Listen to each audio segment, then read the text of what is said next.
It's my delight to welcome our next speaker. And but to introduce it, everybody comes to NAMI, like there's no happy door to NAMI that I've ever seen anybody walk through. You know, we all come in and we'll do questions later. So there's no happy door that people walk through NAMI. We're all come with our challenges, with our sadnesses, trying to wrap our head around conditions. I came after losing my stepbrother to post-traumatic stress from Iraq. We all get here in different ways, and Kelley came here with her ways. But part of what we fight for is to improve the interventions, improve the treatments, and we have to partner with researchers. And in order to do that, we started a research center at Montana State University back in about 2014. And we had all these goals and all these visions. And I don't know if you ever heard the term, the dog that caught the car. That is what we were when we started that research center, was we had no real idea what we were doing. And then we did it. And then all the fancy researchers left and said, here.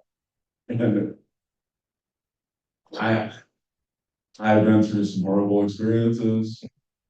That one was just miserable, top to bottom, and it was really scary. Where it was like, and the people that are here with the state and with everything will know, like we advocated really hard for youth suicide prevention, and then everybody left. All these people left, and if we failed, it would put youth suicide prevention efforts in Montana back by 10 years. Because it would have just shown this is what we get when we invest in it. And our kids and our schools matter more than that. So poor Kelley Edwards was the one that got tasked with it. And we're incredibly grateful. I think hopefully she'll be able to share that story and that journey. But when we're looking at these great programs, there are real people behind them fighting and struggling.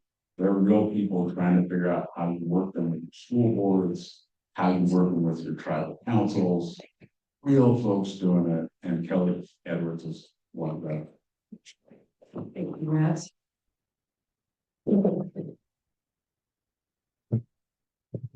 So as Matt said, my name is Kelley Edwards, and I want to thank you all for being here. As mad as I am at Matt for having me do some public speaking, I really am honored to be in the room with so many people that care about mental health and work daily to improve the lives of our fellow Montanans. So thank you.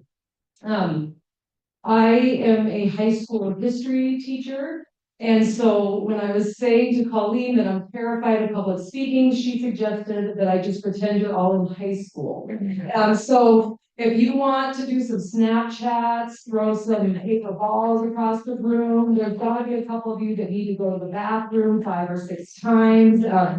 Feel free to do that. I'll feel much more at home if you act like 14 and 15-year-old kids. So thank you. Matt also said I couldn't make any self-disparaging remarks, but I do have to admit I feel a little out of my league up here with the rest of the speakers, so I do appreciate you allowing me to tell my story of how we are working on getting youth aware of mental health to as many students as we can. And as Matt said, this is the preventative side.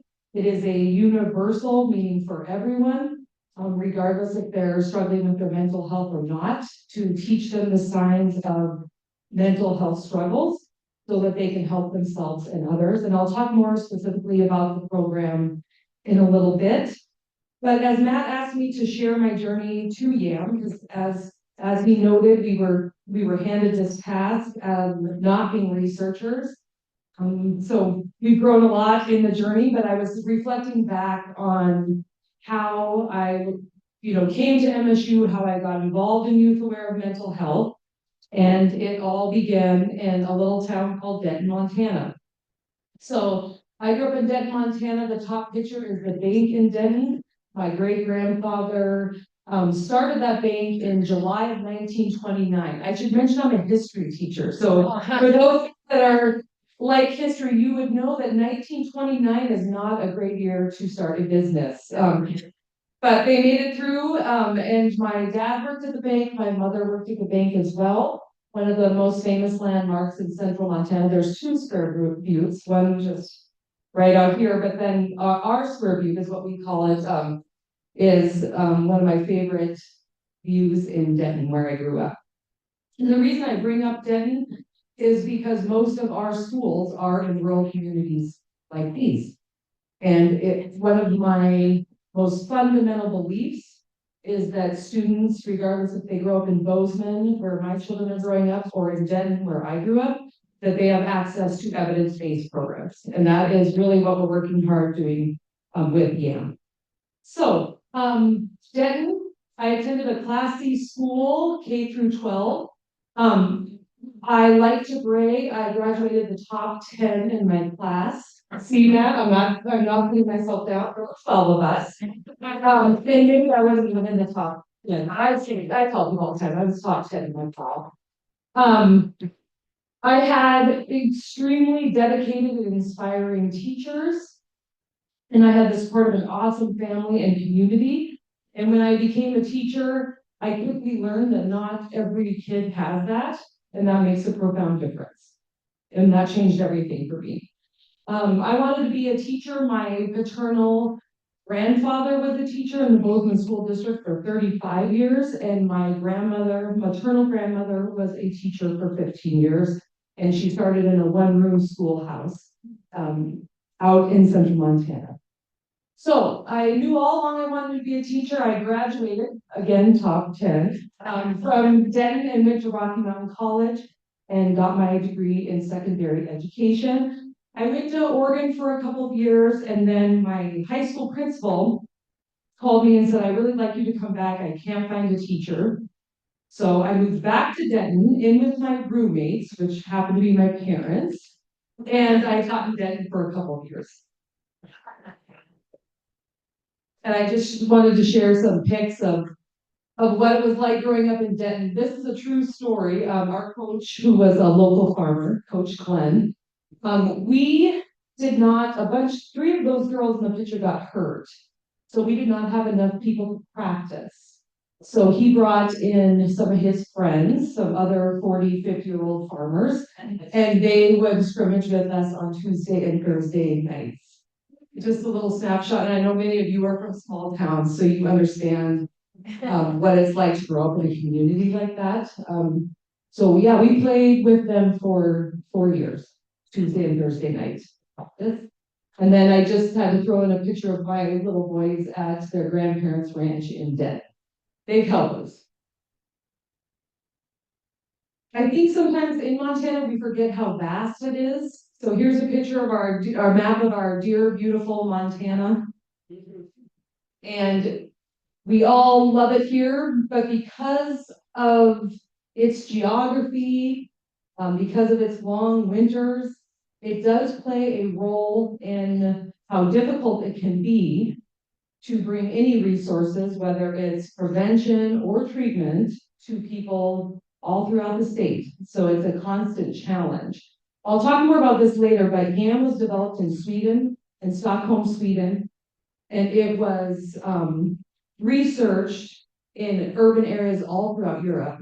And so when I talk to our great friends in Sweden about delivering one in Montana, they can't extract what it means to how big Montana is, that you were driving 10 hours to get across the state, roughly east to west, if you don't hit a snowstorm, and over 5 hours north to south.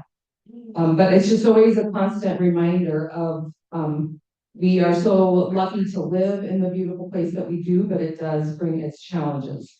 And as you know, research shows that rural students do face more challenges in terms of stigma surrounding mental health, getting adequate resources, access to lethal means, and kind of the attitude of pull yourself up by your bootstraps, up and up. It can it can still remain. And that's why we work so hard with kids to try to bring that stigma down. And I'll talk more about that later. So after living with my parents slash roommates for a couple of years, I moved to Helena. And I loved working in the state's capital. I worked at Helena High School. I had to bring out some old pictures. I had so much fun with these kids. And I had a great group of teachers to work with. I worked with Gary's son. We've already talked about that. We worked together on the history committee for the Helena School District. Um, so just some pictures. I'd like to bring my bulldog to school, and on special days when I made them pancakes. This was the top picture is when we finally when selfies first came out. So that was a selfie as our board exchange students last day. And then on the top picture is the 2013 Halloween champions. That's us dressing up as the Breakfast Club, if anybody's reference. That's right. But Helena was a dream place to work. It really was. And for many years, it was wonderful. Like I said, I adored my colleagues. They're great people. I loved working with the students. I had to throw in a picture of Matt's cousin, Kristen Lynn. That's on our sweater contest day. I brought a picture of there was not enough room in the cafeteria. That was a group of students in the top picture that ate lunch in my room every day for 4 years. That was our last lunch together. I had brought my newborn in for the last day. What kind of dog is that? That's a bulldog. His name was Sir Raleigh Augustus O. Edwards Rice, and he was wonderful. He was really surprised to come to school, but I can talk more about the students adored him.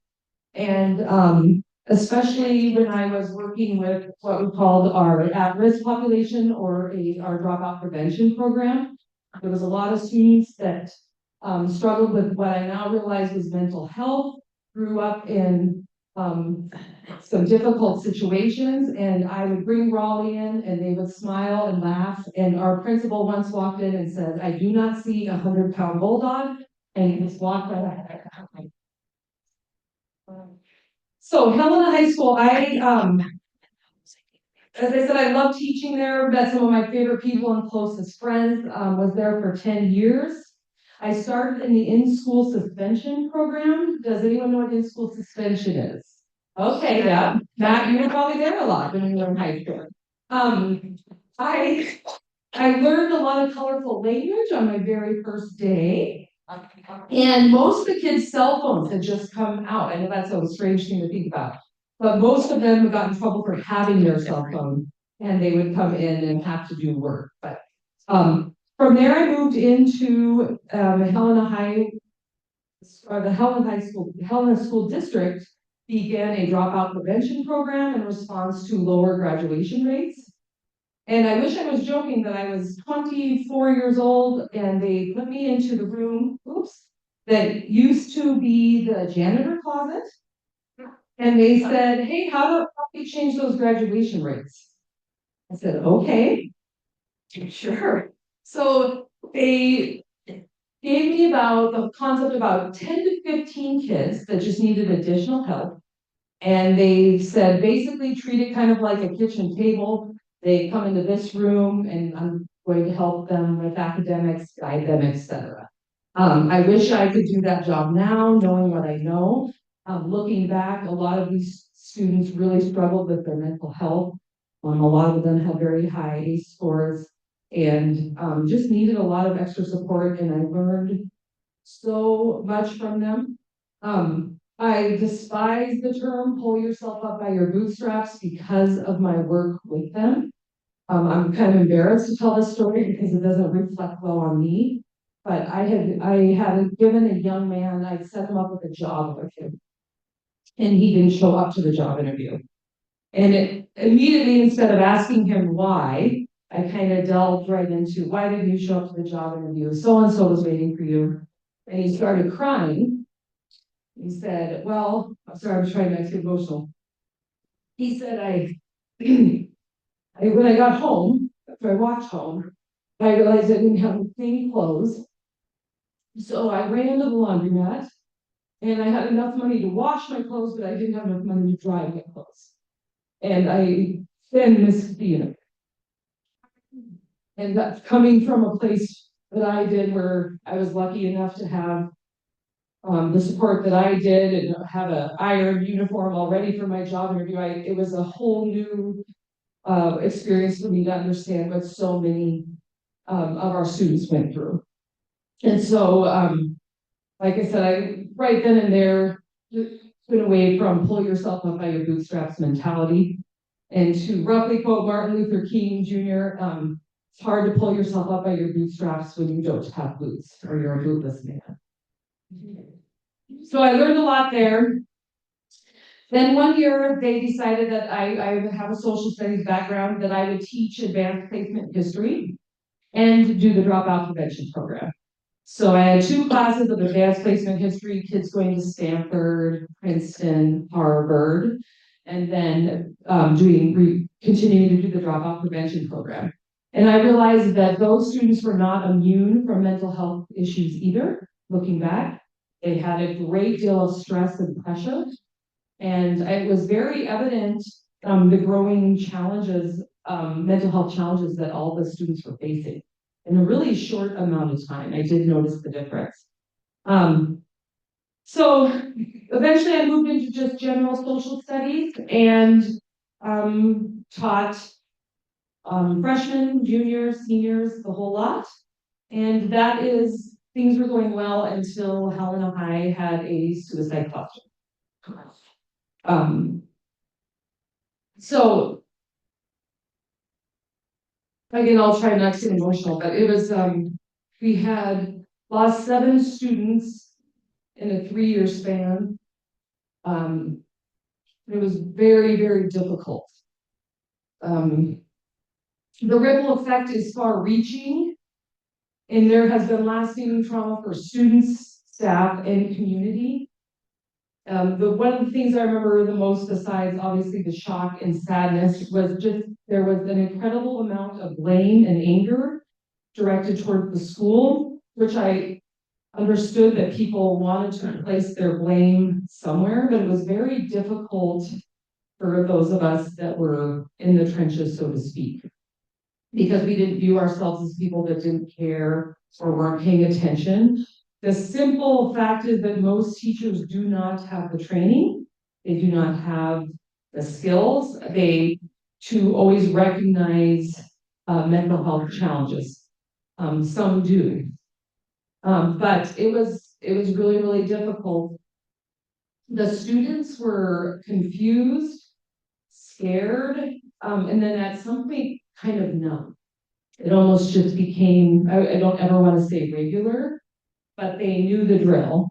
The loudspeaker would come on, the principal would say, check your email. All of us would look around because they wanted to make sure they were getting factual information. The students were getting the information at the same time. They were following the protocol. But it was just, they were kind of frozen. And you just knew that was your job and you had to read the latest list, and it was really, really difficult.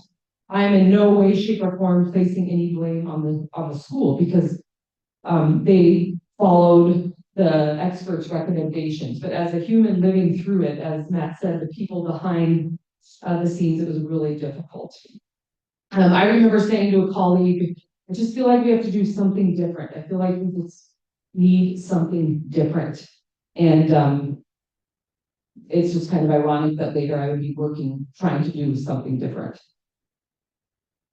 I did not want to share this story just because it sounds a little brady, but Matt wanted me to share the story, so I will, just to show you the impact, or when I realized there was such an impact, on a long-lasting impact on living through those really hard years. I had gone to a different school, actually. It was on a field trip. This was probably 2 years after the suicide cluster. I was just on a field trip with a bunch of 8th graders. And I had won a teaching award, and the principal at the school thought it would be fun to surprise me. So he texted me and said, I need you at the school right away. Having, just thought it'd be funny to surprise me. And I started crying, shaking, because I thought, I know it rationally didn't make sense. That's not how they would tell you that a student had died. But that was my reaction 2 years later in a full-blown, almost panic attack, because I had thought that a student had died. And so once he realized kind of what had happened, he felt terrible because he just wanted to surprise me. But that was kind of an example of the long-lasting impact that you're not even aware of that can hit after years of watching so many deaths of young kids and the impact on families, staff, community. So, thank you, got through that one. In 2016, Matt Coombs was instrumental in bringing the best evidence-based youth suicide prevention program to Montana called Youth Aware of Mental Health YAM. Now we say it's the best, it's not the best fit for Montana in some ways, and I can talk about that later, but it is the most researched in Europe. And so Helena School District was actually the first district to say, sign me up, we want to do this, we will pay for it, bring it in. And Browning School District was next, and both of those schools have still have YAM to this day. So fast forward, my husband gets a job in Bozeman. In 2018, I had just had my youngest child, and I was searching for teaching jobs. Believe it or not, in 2018, you couldn't just waltz in and find a teaching job. Now I know it's very different. They're always looking for teachers. And I got a call in August of 2018 from a guy named Matt Coombs, and he said, do you want to be the program manager for YAM? And I'm like, sir, I'm a history teacher. And he's like, no, I know. And I said, well, what am I going to do? He said, I don't know. And I said, well, I don't have any experience doing this. And he said, neither do I. And I said, again, I said, but I just like talk about like the Civil War, the War of 1812. I don't know. And he said, I need a teacher to do this program. Are you in? And I said, I'm in. And I said I'm in because not because I had any idea what I was doing, but I said I was in because I knew that something needed to be done. I had lived the experience, I had seen the impact it had on our staff and our kids in our community. And so I took this opportunity to say I can try to fix it. Not fix it, but at least try to do something. So, like I said, I had no idea what I was doing, but I did know I cared about the mental health of kids. I had no idea about research, none at all. Matt told you our researchers left. I remember sitting in a meeting. Anybody with a research background in here know the words IRB?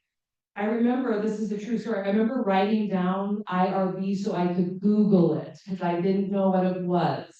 For everyone else, it's an IRB is basically an agreement with the university that you will follow research guidelines and protocols. I had no idea what it was. I had all these words I had to Google, but I knew that we needed to do evidence-based programs. So I knew nothing about research, but I knew we needed to bring the best program in. And Matt said he wasn't sure how he was going to pay me. We didn't know how to print it. I wish I was joking. We didn't know how to print anything. We didn't know anything. But he knew we had to have a teacher run the program. He had gotten that feedback actually from Helena School District. And they happened to say, hey, we know an unemployed person in Bozeman. Hire her.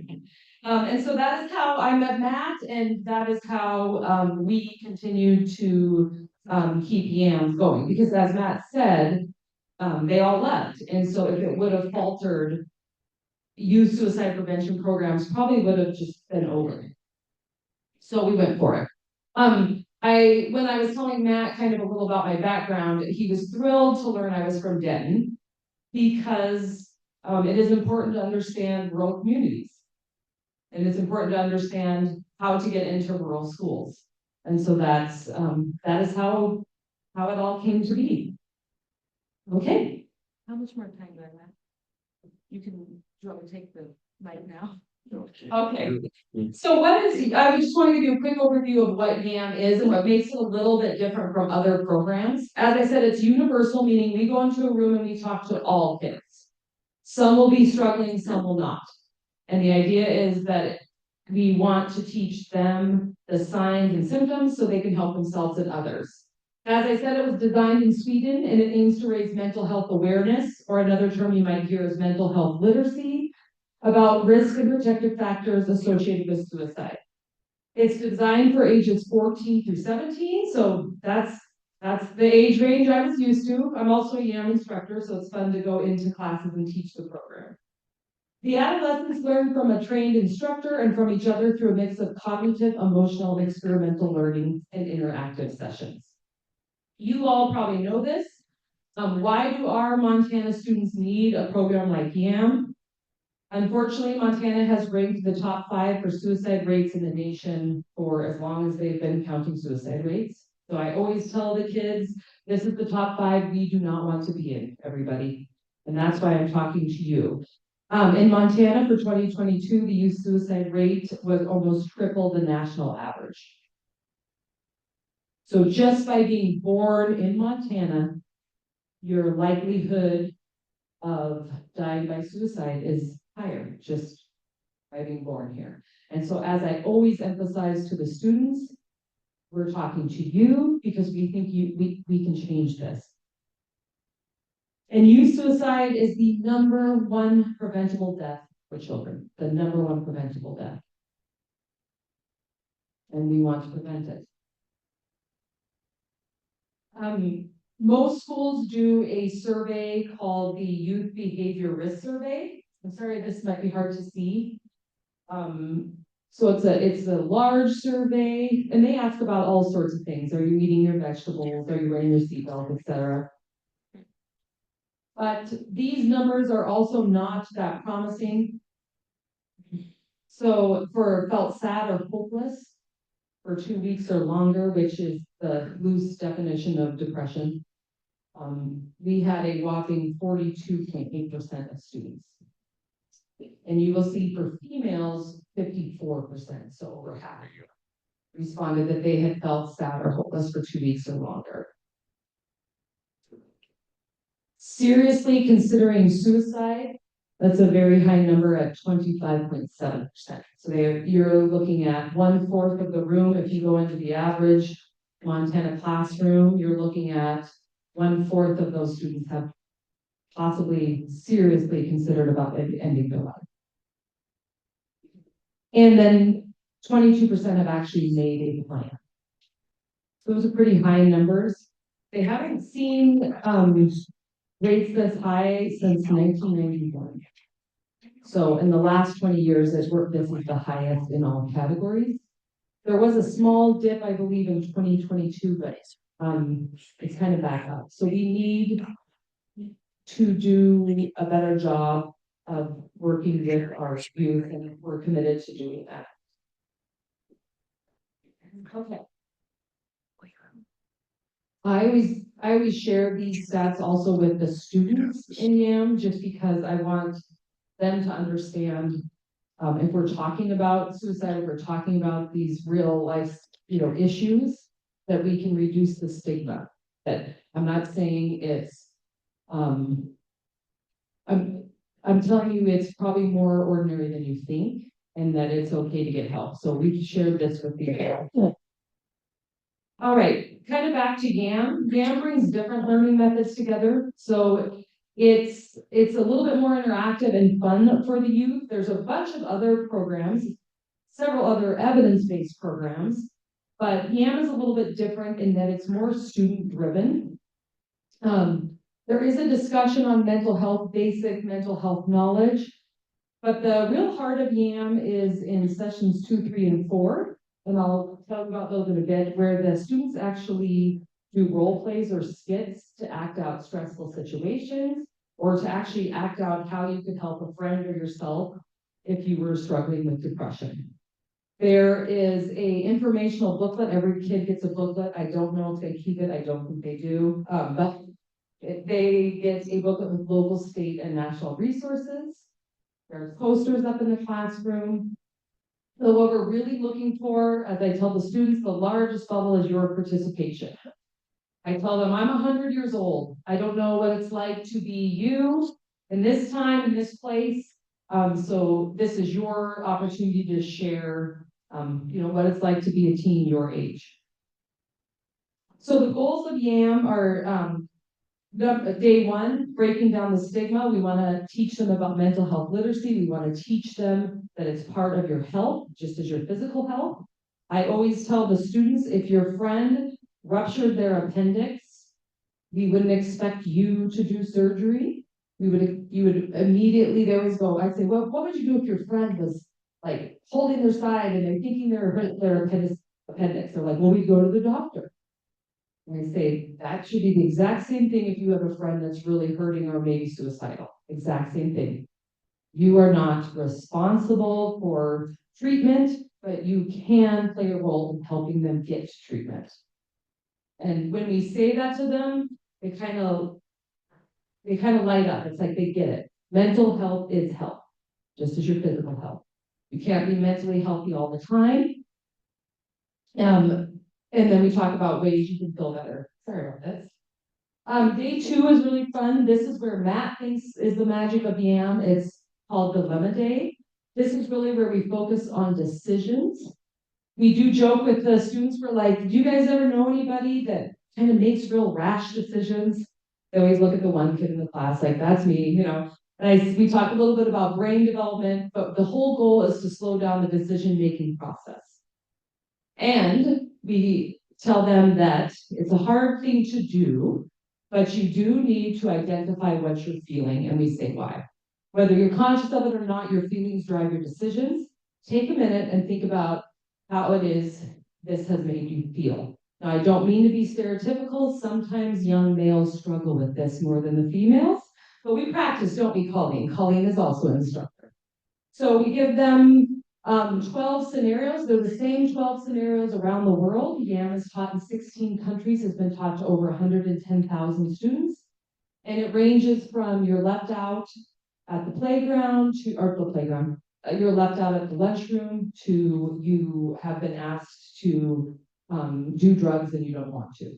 So we say, how would you feel or how could someone feel? What could they do? And what could happen next?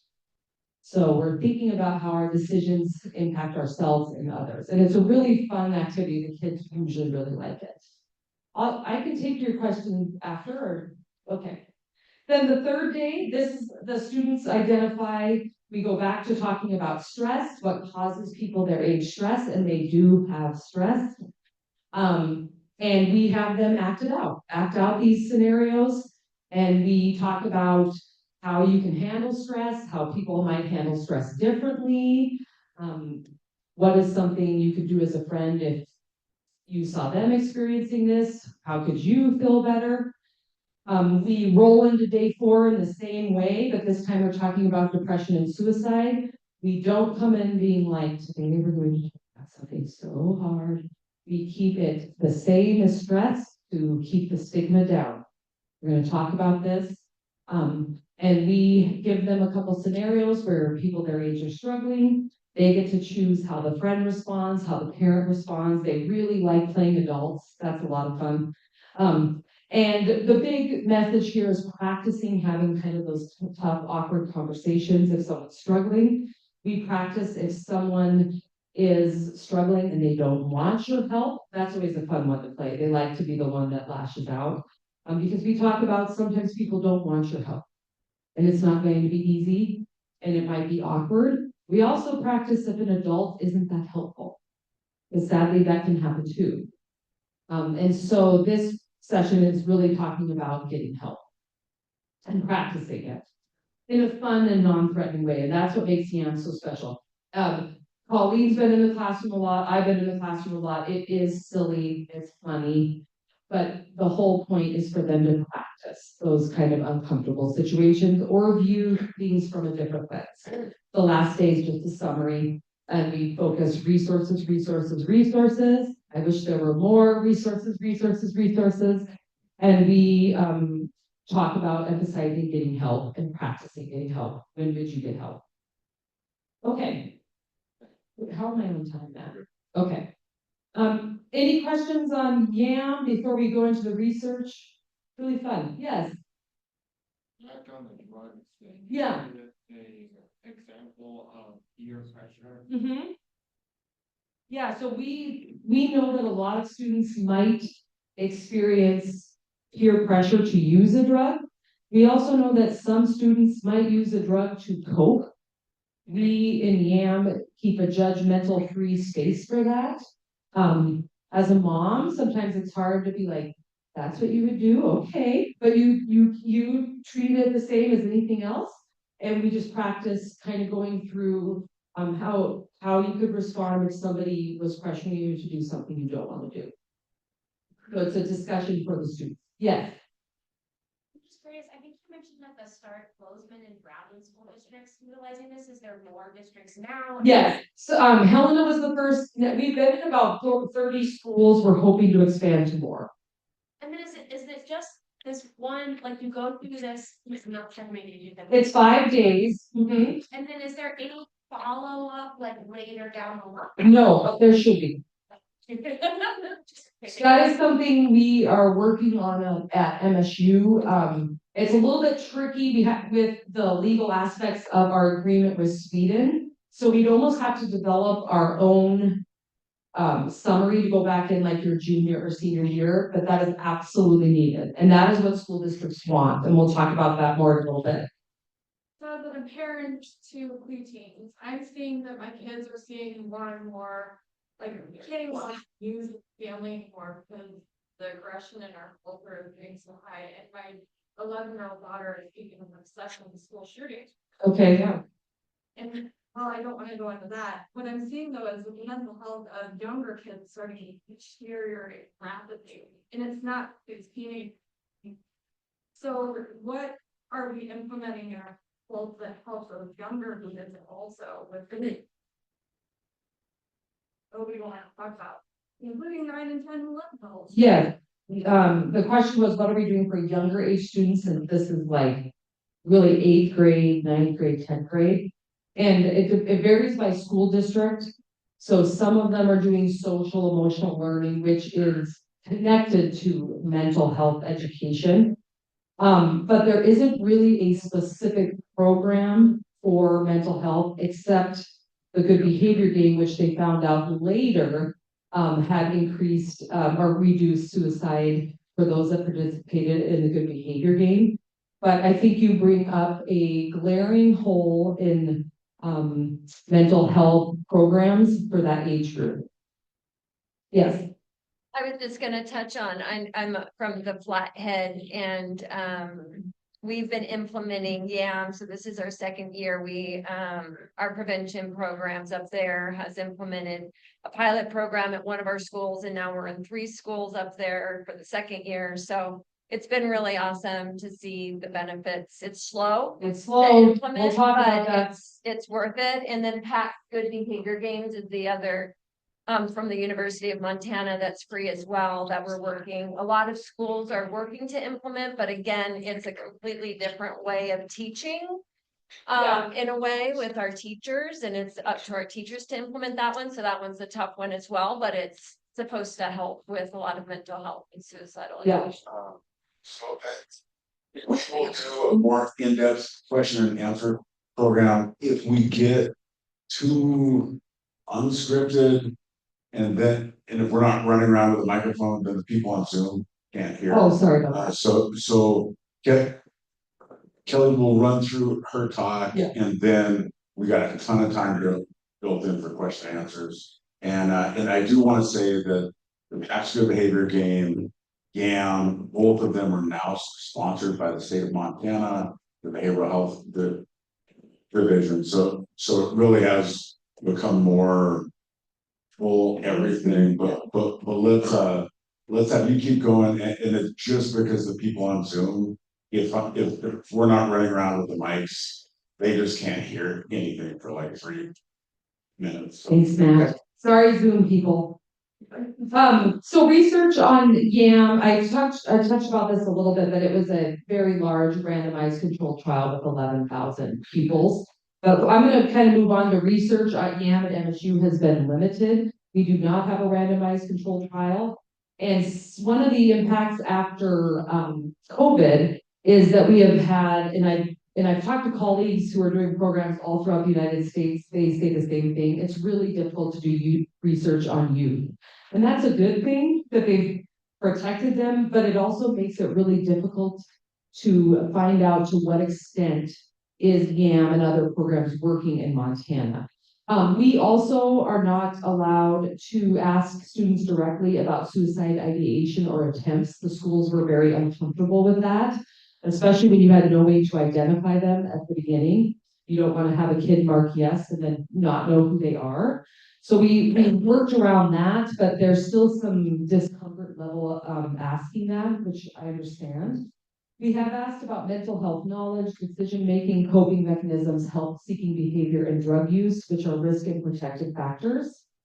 And in our very, very small studies, we're talking less than 100 students. So I don't always put a ton of weight in this, but we have found YAM to be sustainable, feasible, and acceptable, meaning the kids like it. About 88% of students say they like YAM and they believe mental health programs should be taught in schools.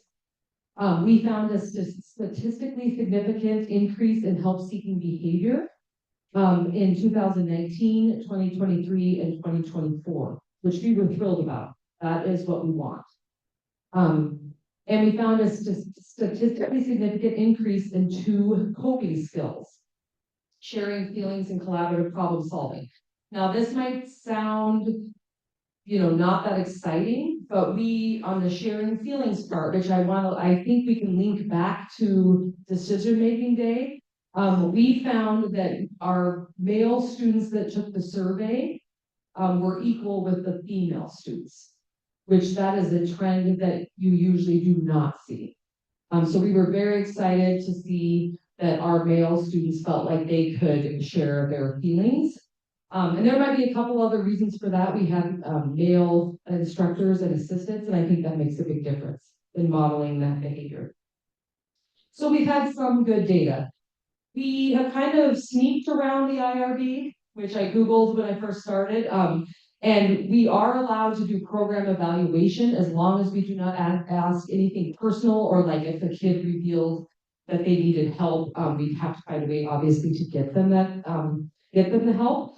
But we were really thrilled with our results. 188 students took our program evaluation. And you can see the numbers. 89% reported that they believe mental health should be taught in schools. 81% reported what they learned in YAM was useful, which was highlighting the effectiveness of the program. I mean, we want it to be useful. 91% said they can now recognize the signs of depression, important for helping themselves and helping others. 80% reported that YAM had increased their knowledge and awareness about mental health. And a reminder, just knowing about mental health is a protective factor against suicide. 75 reported that because of YAM, they were more likely to reach out for adults for themselves. And this was my favorite statistic. 89% reported they would reach out to an adult for a friend. So that is exactly what we want to see, students advocating for students, because we have found that it's more difficult for students to seek help for themselves, but they're very eager to help others, and that can make a big difference. I love the student feedback because a lot of it's like, you need to bring more cookies, ma'am. The chairs are uncomfortable. So some things that are out of my control, but some just warm your heart. A young man from Browning said, I didn't know it was okay to feel like this. I like the teachers are fun and nice. That's good, Holly. They also talked about they weren't pressured to do anything. In YAM, you can participate at your own. You can participate as little or as much as you want. I liked how much YAM normalized and accepted mental health. I like how they really got us thinking about when we should involve an adult and what we should do in certain situations. So here's the dots of YAM in Montana. There's our very large, vast state again. Over 14,500 students have participated in YAM since 2016. And our little dots in Idaho, we did expand the Coeur d'Alene and Nez Perce reservations. They do that through MSU. So bumps in the road, it has not been rosy, as Matt and I have talked about. We did finally figure out how to print, but it's hard to deliver programs in rural places.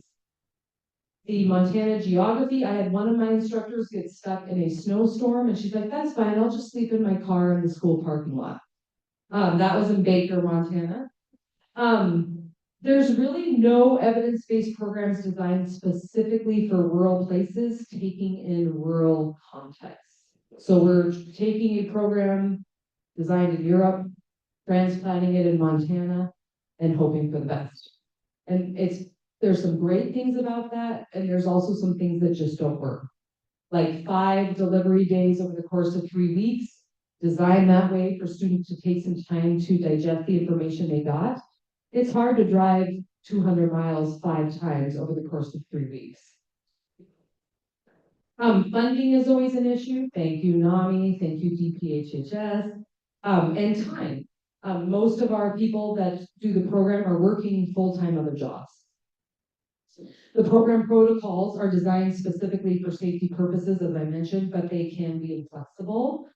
And we have encountered mostly after post-COVID changing views on how mental health programs should be delivered or how we talk to kids about difficult situations. So we could be in a school there is an example of a school where we've been teaching YAM for 5 years and a couple of parents didn't like it and now we're not there anymore. So it's just really tricky with changing school boards, changing attitudes of getting into the classroom. And again, it's difficult to research programs with you. So partnering with NAMI, we understood that we need more information. We need to have students, especially juniors and seniors, get information again. So we're going to bring teen mental health first aid to places in Montana. I'm not sure if anyone's heard of teen mental health first aid. It's a promising program out of Australia. So we hope to do that. We'll bring it to the Flathead as well. We're going to continue to grow YAM, especially in rural and American Indian communities. And we are going to bolster community partnerships to increase the number of YAM instructors and assistants. I should have mentioned there's 2 adults at all times with the students. That's the safety protocol. So I personally want to say thank you to the YAM team. We've gone through a lot no matter what. This is the year Colleen was trained, masks and all. Through a pandemic, all those people showed up to be trained so that they could deliver the YAM program to their community. This is a picture of some other YAM trainers. I should mention that 4 people from Montana were some of the first YAM trainers in the world, actually. 2 from Browning, 1 from Helena, and 1 from Missoula were one of the first 4 people trained in the world, and the first in the United States. And that is us at the Barbie premiere, important picture. But I really want to end with this. We could absolutely not do YAM without our community partners. It would not exist. MSU cannot stand alone. The doors would have been shuttered long ago.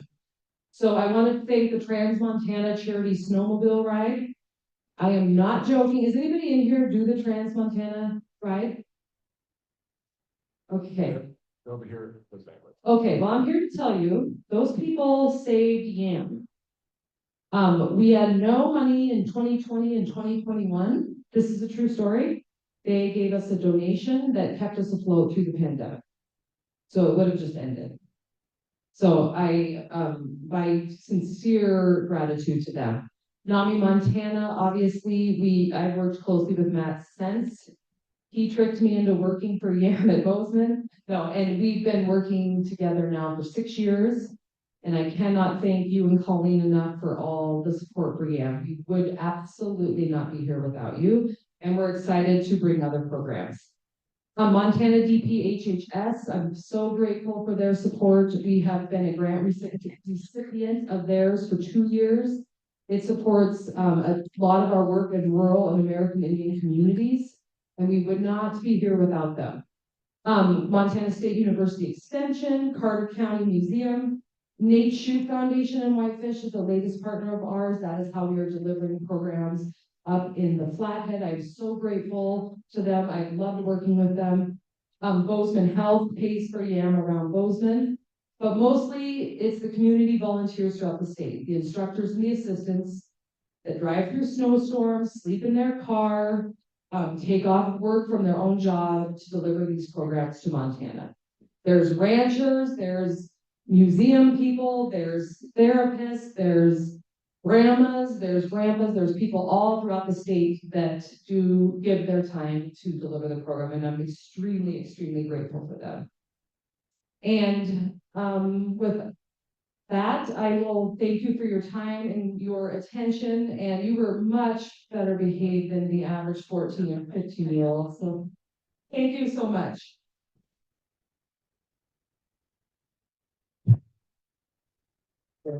We go into your questions now, and I do want to say, just to be really specific, when the Trans-Montana Snowmobile Ride saved the Youth Aware Mental Health Program, they didn't save it in Montana. They saved it in the United States.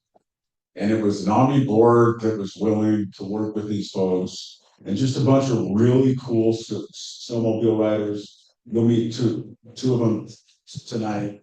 Like, this is the most proven program in the world, and it was going to go away in the United States during the pandemic. There was nobody that was funding it for the United States. All these little things, funding silos, that didn't work. So now it is being taught all across Texas, Maryland, all these different places, but it really was kind of this little stronghold in Montana. And for, I know we have some folks here from Browning, and Larry Wolf is the man. Yeah. Like, Larry Wolf was the counselor at Browning High School forever, and he was essential to bringing this to Australia. You know, it just was a bunch of regular people doing what they do. So let's open for questions. And Matt, can I say too, our YAM trainers have been all over the world. Norway, Kathy, Shay, and Larry went to Norway and started it there. They've been to Australia. So we're really lucky to have those people in Montana. Here, David Drew. Hey, thank you. Would you explain the training? And also, like, I was interested in doing it, and but can you explain, like, maybe how people would reach out to you? That would be like me, that would be like, I'd be interested, but I would need that extra push. Just like Matt saying, like, I'm hey, going to you get should your do this. number and your address, just joking. I will leave my email up on the screen, but the training, this is kind of another barrier because it's long, and like I said, most people are working, so it's a week-long training, Monday through mid-Friday, like an 8 to 5 sort of deal. So that's been kind of another barrier of getting people to be trained, because, you know, not a lot of people can take a week off of work unless they're doing it as like an extension of their work. But I will leave you my email, and I'm always looking for anybody who would want to be a YAM instructor. You do not have to have a background in mental health, obviously, you know, history teacher up here, but you just have to have an interest in helping youth. So we'll talk. Thank you. Brent, I'm heading your way. I will say we have funds, thank you DPHHS and NAMI to training. So that's all covered at least.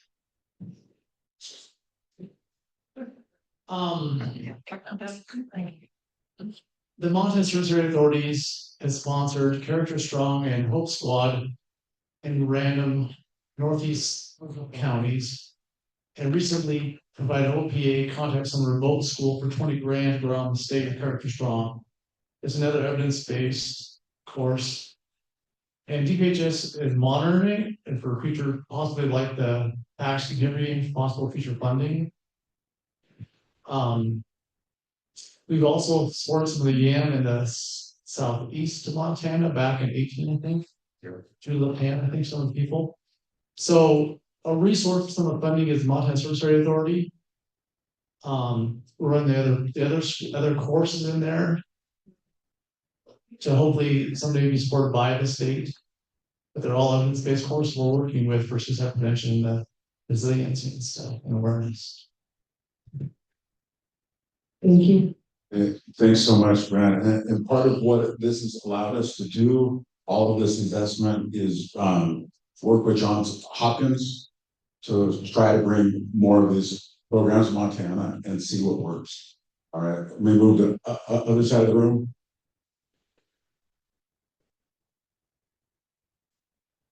Can you give an example of like what the students role model of like the tough situation? Yeah, so what's like a common situation that maybe like stresses them out?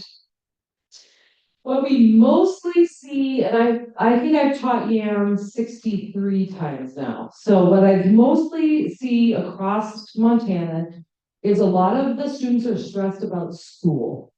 They find like tests, pressure for grades, parents maybe wanting them to perform well, then themselves wanting to perform well. That's one that I see a lot.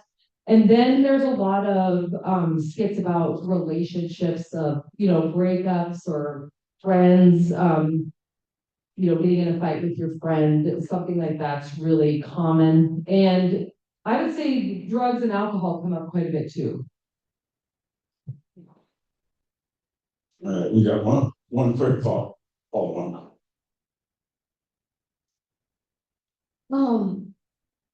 So like someone who has struggled with the peer pressure of drugs and stuff, how do you handle teaching them to stand up for that and like be able to tell them no and stuff? That's a great question. We actually are trained to put it back on the students. So say, what else, we kind of open it to the room. What would you do in this situation? What would you say? What is something you could say?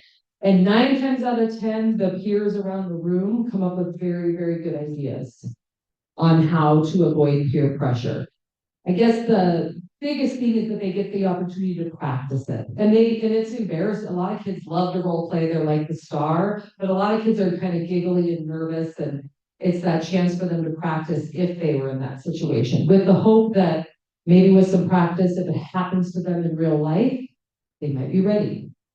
And I will say, as when I went through the young assistant training, when you role play it, you feel it.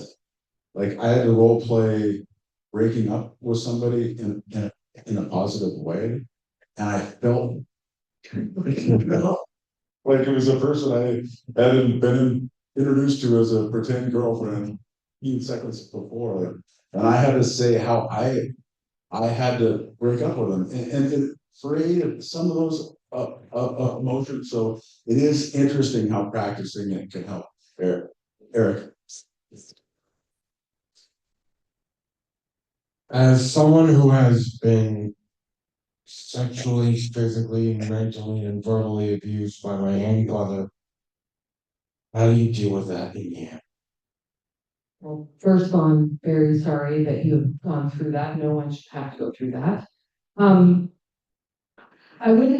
I would say, I don't know if that particularly comes up as much, but we do have a lot of talk about parental pressure, and the kids oftentimes do play parents that could be, abusive or unkind. And so we have kind of open up that discussion of what it's like to be in that environment, what you might feel in that environment, what you could do. If we feel that there is a student that might actually be living the nightmare that played out in the skit, we do report that to the school, and we tell the students that we are mandatory reporters. We will not do it behind your back. You will be involved in that process. But we, both Colleen and I have been in that situation, and we have reported it. And I think some of it is that help seeking, teaching help seeking. YAM isn't a fix, but it is helping people know that it's okay to go get help, and know that it's okay to go ask for help for a friend, get a friend. And I think it also raises empathy in the classroom, because you can be kind of having a really fun class and something like that can happen. and the kids kind of know it's real, and it's kind of a reminder that you don't always know what's going on with people around you. It's a good reminder. Hi, I'm Carrie. Hi, Carrie. Hi. My biggest PTSD stems from bullying. I was bullied severely.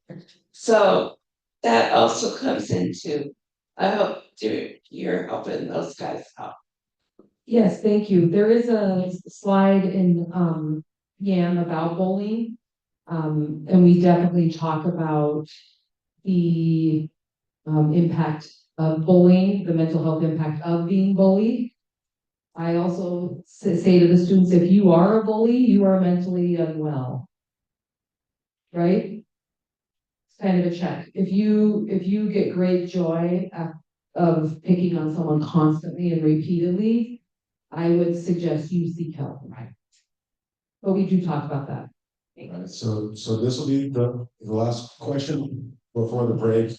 And Kelly will be here, so as soon as we break, we'll rush her and ask you to follow on questions.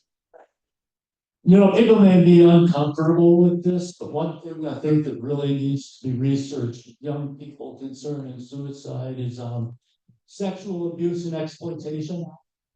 That, you know, I am a survivor of it, and,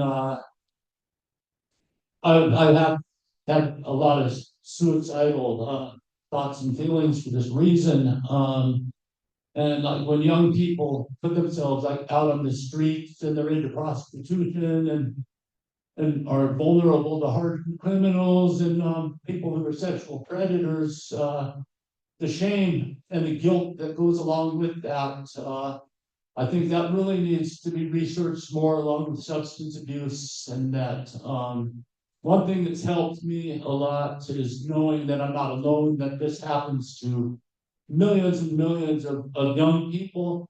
I want to say that I'm not ashamed of what I've went through or having my mental illness, but I do believe that this is a very strong factor that really needs to be looked into, and things need to be done about it to help young people. Thank you. Thank you so much for and I guess right before our break, I just want to thank Kelly and also to DPHHS and Behavioral Health Division. They added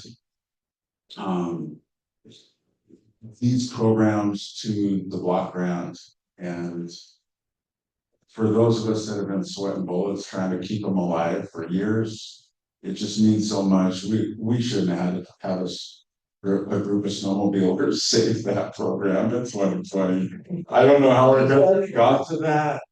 And thankfully they were there, but to have the Behavioral Health Division do that, it just means a lot to us.